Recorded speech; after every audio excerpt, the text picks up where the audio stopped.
history that occurs every like century, it seems. So I know you've seen it if you want to add to it or anything like that. Yeah, thank you for that. And whenever I think about this film, I always think it's kind of completely underrated and actually gets a bit of a bad rap sometimes. People compare it to at the time, I think Troy was out around that time and some other stuff like that. And it's Mm. like they just compare it to that. It's like it's completely stupid doing that anyway. But um, yeah, I think it's really good and it's completely underrated. And I'm glad that we're here for you to remind people of what was so good about it. So yeah, I just wanted to add that. I think it deserves more respect. Thank you.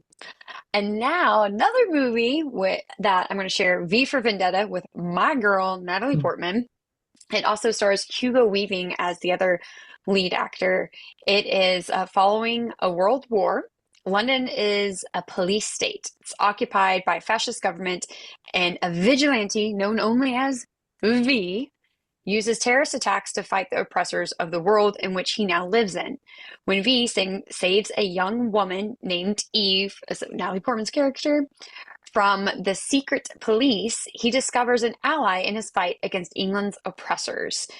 So I love I love this movie for a lot of reasons, but one of my favorite quotes in this movie is people should not fear their governments. Governments should fear their people. And I think it's just a movie about empowerment and resistance and willingness to step up and stand out and speak up and take action.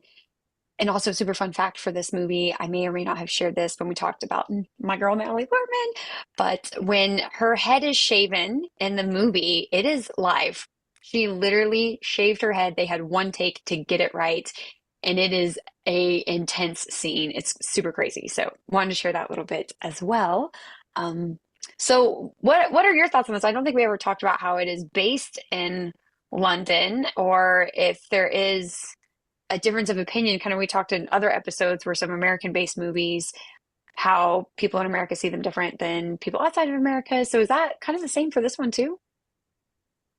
Yeah, thank you. And yeah, thanks for that trivia because she was being interviewed. I was listening to must have been a couple months back because I love listening to long form actors doing interviews.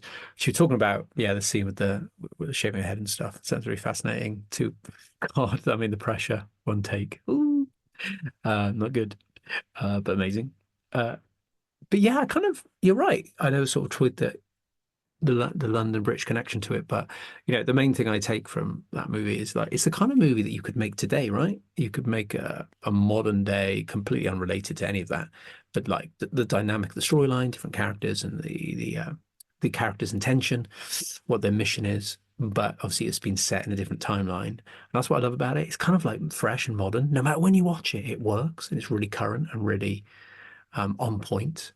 So it's test of time. It's the kind of movie where the storyline's test of time. But setting it in the era that it is, I just think adds a little bit more gravitas to the cinematography that you're sat in front of. So, I hope that makes sense. That it can be re-released at any time with a completely new set of cast and stuff. Yeah, I think it's again those themes are we see them over and over and over again. So I love that, and I love that movie so much. Um, Another one of my all-time favorite movies is Mhm. Yeah, Elizabethtown, boy. starring two amazing people. So I didn't really think about that. Here's another Orlando Bloom Mm. movie. What? And also it stars Kirsten Dunst. It's such a sweet movie. And so I'll read the description here. So it's aspiring young shoe designer Drew, who was played by Orlando Bloom. He gets fired from his job after his greatest project actually is a big failure. His girlfriend leaves him, and he becomes suicidal, is ready to just be done with everything. And while he is about to take a leap in his suicide plan, he gets a call that his dad dies. So bad day, bad day, bad day, worst day, even worse. So now he is called to go back to his dad's hometown in Kentucky, Elizabethtown. And on his flight, he meets a very lovely and bubbly flight attendant who is trying to help him embrace life once again and give him hope for the future. So it's a beautiful, it's almost one of those, I would say like coming of age stories, but it's really great to see this person who just went through all these big, heavy life stuff, which for any of us, one of those things could take us under, right? But he goes through all these big, heavy things within just a 24-hour time span, and how he is able to grow through this and regain his life is just such a beautiful, beautiful story. And I think they have great chemistry in the movie, and I just love it. Yeah, it's just a lovely movie, but it's actually just got a solid, deep storyline to it. It's not too light and fluffy or too naff. It's again underrated, 100% underrated. And yeah, when you saw it, I was like, oh yeah, Elizabethtown. So yeah, again, your authenticity is off the chain, which is great. So yeah, there we have it, guys. Yeah, let Jess give us your top eight one more time for our voters. All right, here's the quick rundown. In the eighth spot, The Island. Number seven, Skeleton Key. Six, Sahara. Five, Kingdom of Heaven. Four, V for Vendetta. Three, Elizabethtown. Two, Harry Potter and the Goblet of Fire. One, Star Wars: The Revenge of the Sith. Lovely, great stuff. And before we have our break for our quiz, if you just want to list off all the things that you feel sad that didn't make it and deserve a bit of love on your list. Ah, okay, so I'll list ones that haven't been listed yet, and I know you have some honorable mentions too, which is new for me for those listing. But want to show some love to 40-Year-Old Virgin and Wedding Crashers, great comedies. Saw 2, so I'm actually a huge Saw fan. Madagascar, Memoirs of a Geisha, Great Rumor film. Has It, Mm. Ice Princess, Miss Congeniality 2, and I'm just gonna leave it. Represented this movie. People just don't know about it or they haven't seen it. And I just encourage you to go watch it. The performances are incredible. So Jess, what are your thoughts on Hotel Rwanda? I am proud of us for making sure that we honor these kind of movies. Yes, I'm really glad that you put that on your list. I think it is a great movie and it's a very powerful story. And when you watch it, you just think, whoa. Like when I see movies like this, I think this really had to happen in the world. Like wild, wild to my mind. But it's so great and it's so inspiring and hopeful that there were people that stood up and fought and helped other people in need. And I love being able to show love to those people who were changers in history in a positive way, obviously. Yeah, definitely, definitely. And like I said, please, everybody, if you haven't seen it, go and check it out on an appropriate time. It's so, so powerful. Right, and in honor of time, I'm just going to whiz through these two, not much detail, just for fun. Butterfly Effect, college student, English. College student Evan Treborn, played by Ashton Kutcher, is afflicted with headaches so painful that he frequently blacks out. While unconscious, Evan is able to travel back in time to difficult moments in his childhood. He can also alter the past for friends like Kaylee, Amy Smart, who was molested by her father. But changing the past can drastically alter the present, and Evan finds himself in a nightmarish alternate realities, including one where he's locked away in prison. Yeah, because I remember it's like he would write on a piece of paper and it'd shake, and like the paper would shake.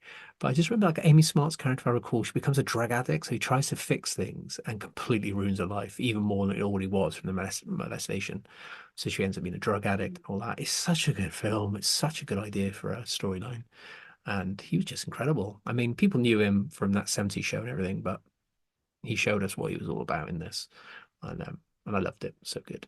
Day after tomorrow, after climatologist Jack Hall is largely ignored by the UN officials when presenting his environmental concerns, his research proves true when a superstorm develops, setting off catastrophic natural disasters throughout the world, trying to get to his son Sam, who is trapped in New York. Like I said, ridiculous. He would never make it. With his friends Laura and others, Jack and his crew must travel by foot from Philadelphia, braving the elements to get Sam before it's too late. No one was going to survive this catastrophic world event, but I love it. Why not give it a go? But I want to leave it there because obviously there's been lots of tornadoes in America this week, so I don't want to talk about that. We'll just move on. It's been a really rough time, I know, for Jess and everybody over there. So we'll leave the movie there, but I do love disaster movies. Right, so that is my list, guys. Motorcycle Diaries, Hotel Rwanda, Eternal Sunshine, All the Spotless Mind, Anchorman, I, Robot, Butterfly Effect, The Bourne Supremacy, the day after tomorrow. And that is my list. I know you think it's great, but just hold on, because Jess needs to show us the way. Right, Jess, I'll hand over to you. Let's know what you match, what you move, and what is new. All right. Well, I am pretty sure after Mike's amazing list and your amazing list, mine is going to come in last, but I'm still going to shed some Mm. love on some movies Oh. that I just absolutely adore. So, I have two moves. Yay. So in Mike's list, I moved The Notebook up from 5 spot to 3 spot. And hello, Harry Potter. Mm. Should Duh. not surprise anyone. I'm taking it from Mike's 4 spot up to number 1. So,